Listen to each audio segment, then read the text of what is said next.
دوستوں آج ہم جانیں گے ایک ایسے حملے کی کہانی جس نے تاریخ بدل دی۔ ابراہا کا کعبہ پر حملہ، ہاتھیوں کی فوج، غرور کا پہاڑ، اور پھر اللہ کی طاقت کا وہ مظاہرہ۔ دوستوں کیا اب جانتے ہیں کہ ابراہا کو کعبہ سے اتنی نفرت کیوں تھی؟ ابراہا نے 60,000 کے لشکر کے ساتھ کعبہ پر حملہ کیا تھا۔ آئیے اس ایمان افروز واقعے کی مکمل تفصیل جانتے ہیں، یہ اسے نان سٹاپ نالج کے ساتھ۔ کعبہ پورے عرب کے لیے مقدس ترین مقام بن چکا تھا۔ سارے عرب سے لوگ عبادت کے لیے مکہ آتے تھے، اور مکہ کے چند لوگ اس سے بہت دولت کما رہے تھے۔ ابراہا کو اس بات پر بہت غصہ آتا تھا کہ مکہ کے ان غریبوں کا نہ کوئی بادشاہ تھا اور نہ کوئی حکومت، اس کے باوجود وہ پورے عرب کا مرکز بن گئے تھے۔ چنانچہ کعبہ پر حملے سے پہلے اس نے اپنی سلطنت یمن کے صدر مقام سنجا میں ایک بہت بڑا گرجا گھر بنایا تاکہ لوگ کعبہ کو چھوڑ کر اس کی طرف آئیں۔ لیکن ابراہا کا یہ منصوبہ مکمل طور پر ناکام ہو گیا تھا۔ اس کے بعد ابراہا کے پاس صرف ایک ہی راستہ بچا تھا کہ کعبہ کو کسی طرح گرایا جائے۔ ابراہا کسی بادشاہ کے گھر پیدا نہیں ہوا تھا، بلکہ وہ رومی سلطنت کے ایک چھوٹے سے شہر کے ایک چھوٹے تاجر کا غلام۔ دراصل مسئلہ یہ تھا کہ یمن اور حبشہ دونوں ملکوں کے درمیان لڑائی کافی عرصے سے جاری تھی، کیونکہ یمن میں یہودیوں کا غلبہ تھا جبکہ حبشہ میں عیسائی زیادہ تھے۔ تو ایسی صورت میں بھلا جنگ کے علاوہ اور کیا ہونا تھا؟ چنانچہ پہلے یہودیوں نے حملہ کیا اور عیسائی علاقوں میں بہت تباہی مچائی، جس کی وجہ سے سپر پاور رومن ایمپائر کو بہت غصہ آیا۔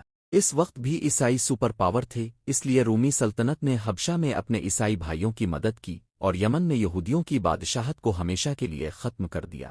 اس کام کے لیے رومی بادشاہ نے اپنا ایک غلام بھیجا جس کا نام ابراہا تھا۔ ابراہا 1,00,000 کے لشکر کے ساتھ گیا اور اس نے یہودیوں کو تباہ و برباد کر دیا۔ اس فتح کے بعد ابراہا بہت مضبوط ہو گیا اور اس نے یمن کو اپنے ملک حبشہ سے الگ کر دیا۔ حبشہ کے بادشاہ کو اس پر بہت غصہ آیا اور اس نے ابراہا کے خلاف ایک نئی فوج بھیجی، لیکن اس نئی فوج نے اپنے ہی جنرل کو مار ڈالا اور یہ فوج ابراہا کے ساتھ مل گئی۔ اس کے بعد ابراہا پورے عرب کا سب سے طاقتور بادشاہ بن گیا اور اس کا اثر پورے عرب میں پھیل گیا۔ ہر سال پورے عرب سے ہزاروں لوگ کعبہ کا طواف کرنے کے لیے مکہ جاتے تھے۔ ابراہا نے سوچا کہ اس میں کون سی بڑی بات ہے، میں بھی ایسی ہی ایک عمارت بنا دیتا ہوں۔ چنانچہ اس نے اپنے صدر مقام میں ایک عالی شان چرچ بنایا۔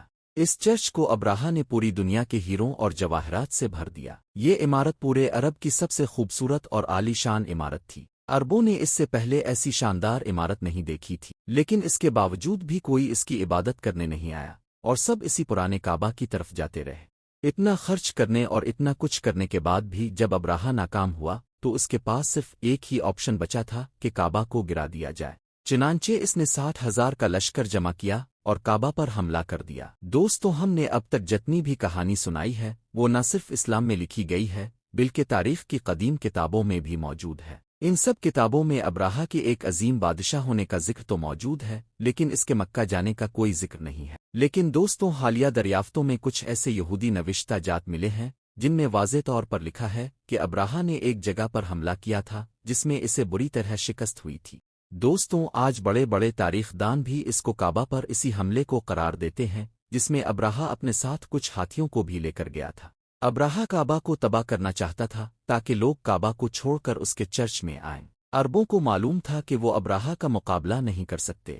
آس پاس کا سب کچھ لوٹنے کے بعد جب ابراہا مکہ پہنچا تو اس نے عربوں کے سردار کو بلایا۔ عبد المطلب نے آ کر کہا کہ تم نے میرے کچھ اونٹ پکڑ لیے ہیں، انہیں واپس کر دو۔ ابراہا نے ہنستے ہوئے کہا کہ مجھے لگتا تھا کہ اب بہت بہادر انسان ہے، لیکن آپ کو تو صرف اپنے اونٹوں کی فکر ہے۔ عبد المطلب نے کہا کہ میں صرف اپنے اونٹوں کا مالک ہوں، اس گھر کا جو مالک ہے وہ جانے اور تم جانو، لیکن میں آپ کو اتنا بتانا چاہتا ہوں کہ آج تک اس گھر کو کوئی نقصان نہیں پہنچا سکا ہے۔ اگلے دن ابراہا نے اپنی فوج کو حملہ کرنے کا حکم دیا، لیکن اس کا ہاتھی رک گیا اور بہت کوشش کے بعد بھی اپنی جگہ سے نہ ہلا۔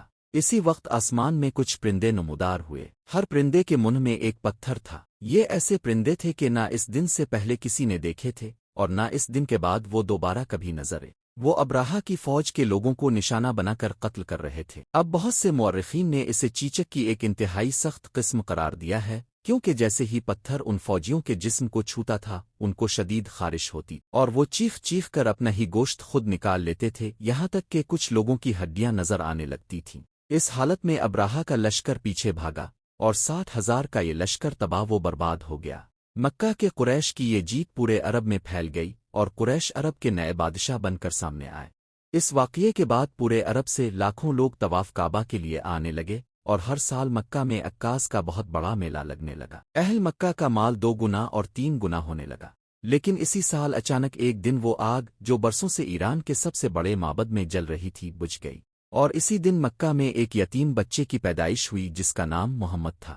دوستوں، اگر یہ واقعہ جان کر آپ کا ایمان تازہ ہوا ہو تو ویڈیو کو لائک اور شیئر ضرور کریں، اور کمنٹس میں لکھیں اللہ کے گھر کا محافظ خود اللہ ہے۔